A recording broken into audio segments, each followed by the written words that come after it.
L'offre de soins 1000 jours, ça comprend le parcours anténatal 1000 jours et le parcours postnatal 1000 jours, avec entre deux bien évidemment le jour J, le jour de l'accouchement. Et donc cette offre de soins vous permettra de bien appréhender votre grossesse, le suivi, l'accouchement et l'après-accouchement. L'accompagnement des 1000 jours est mis en place dès la première consultation de la patiente à la polyclinique Bordeaux-Rive-Droite, que ce soit pour un projet de naissance ou pour un début de grossesse, ou même si elle vient consulter à 6 mois de grossesse, il est de facto proposé parce qu'il fait partie du parcours et de la prise en charge globale de la patiente.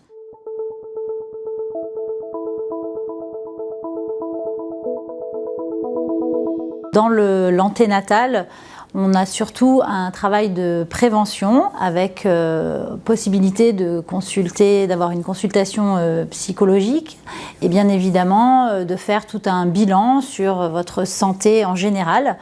Et ça passera également par une consultation diététique, même de l'activité physique qui est très appréciée par les femmes enceintes. Il ne faut pas oublier de bouger, même enceinte, et ce sera tout à fait acquis pour le après.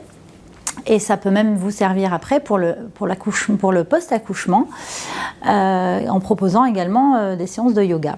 Le postnatal, c'est pour accompagner au mieux les parents dans leur nouveau rôle. Et donc c'est pour donner confiance et donner plusieurs pistes d'accompagnement si besoin, que ce soit une piste psychologique ou physique, et les éléments de base de parents, comment bien nourrir son enfant, comment le maintenir en sécurité et comment se sentir bien en tant que parent.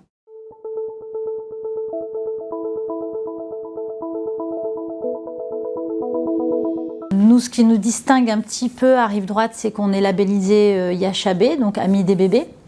Donc notre parcours évidemment est tourné sur cette façon de fonctionner, cette prise en charge assez particulière qui est axée sur le respect du rythme du bébé et du rythme des parents. C'est un parcours qui va être étendu à la clinique de Pau et de Bordeaux-Nord.